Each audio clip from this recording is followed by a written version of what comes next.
Bro, mau nanya, kenapa kepala daerah itu harus dipilih? Ya, supaya ada koordinator yang menjadi penanggung jawab pemberian pelayanan kepada masyarakat sesuai dengan tujuan pembangunan nasional yang termaktub di dalam Undang-Undang Dasar tahun 1945.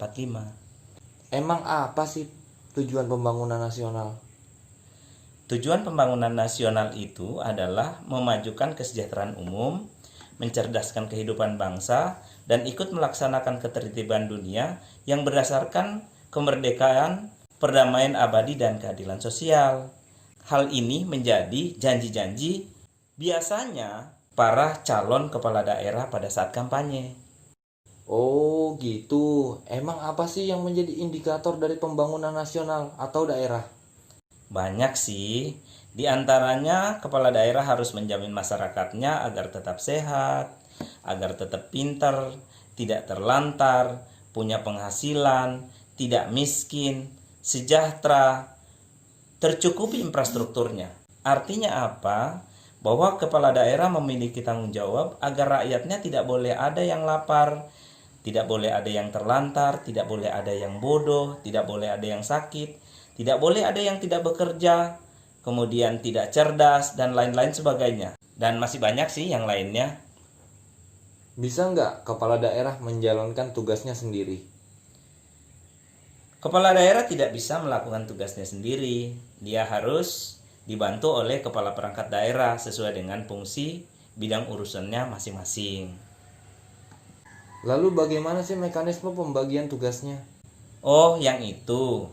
Untuk menjamin kesehatan warganya, diperlukan kepala dinas kesehatan. Agar warganya tidak bodoh, diperlukan kepala dinas pendidikan. Agar infrastruktur terbangun dengan baik, diperlukan kepala dinas PU, dan lain-lainnya. Tapi, hal ini tidak berarti bahwa setiap dinas bertanggung jawab atas urusannya sendiri. Diperlukan pekerjaan yang terintegrasi antara dinas. Lalu bisa nggak kepala dinas itu kerja sendiri untuk melaksanakan tusinya? Ya enggak lah, diperlukan pembantu yang kedudukannya diatur secara berjenjang untuk melaksanakan tugasnya masing-masing. Ya sebagaimana gambaran di dalam pohon kinerja. Emang gimana sih cara kepala daerah tahu apa yang dibutuhkan sama masyarakat? Nah, setiap kepala dinas harus bisa mengidentifikasi permasalahan, isu strategis, sasaran kinerja yang ingin dicapai, berikut strategi yang digunakan dalam melaksanakan tuksinya.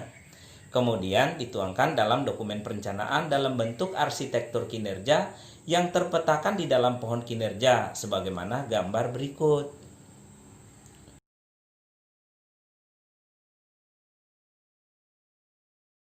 Pendekatan apa sih yang digunakan oleh kepala dinas untuk menyusun perencanaan skala prioritasnya? Nah, kalau yang itu pendekatan perencanaan yang digunakan adalah pendekatan TIS. Apa itu, Tis? Nah, TIS itu adalah singkatan dari tematik, holistik, integratif, dan spasial. Nah, tematik itu jadi setiap kepala dinas dalam merencanakan itu harus jelas temanya. Kemudian holistik itu menyeluruh, jadi dia juga terintegrasi. Kalau misalnya seperti pembangunan pendidikan, aksesibilitas si pendidikan tidak cuma di kota, tapi sampai ke pedalaman dan pedesaan. Kemudian holistik juga menyeluruh, bukan cuma orang-orang kaya, bukan cuma di kota saja yang berhak mendapatkan akses pendidikan. Itulah holistik. Kemudian integratif. Integratif itu tidak bisa satu OPD atau satu dinas menyelenggarakan urusannya sendiri. Dia membutuhkan dinas-dinas lain untuk membantunya.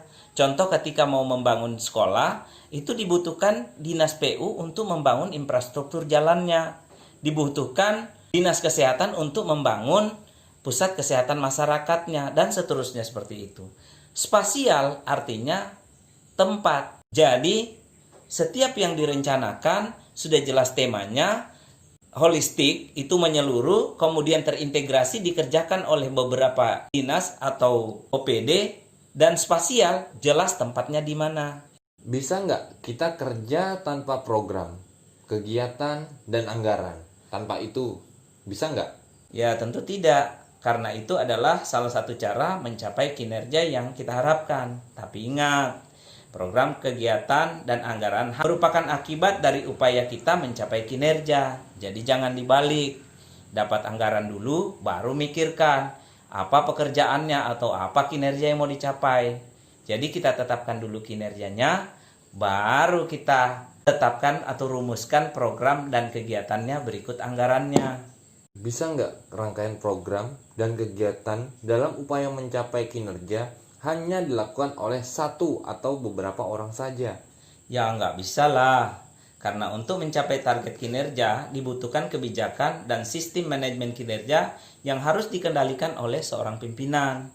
Pimpinan harus memastikan bahwa setiap rupiah yang dikeluarkan harus bisa menghasilkan target kinerja yang menjadi tugas pokok fungsinya.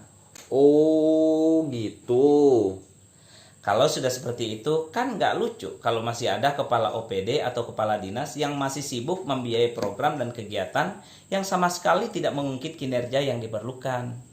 Nah, rangkaian diskusi kita sejak awal tadi itulah yang disebut SAKIP. SAKIP itu Sistem Akuntabilitas Kinerja Instansi Pemerintah sebagai pertanggungjawaban pemerintah kepada masyarakat. Oh gitu. Ya. Makasih pencerahannya, Bro. Sama-sama.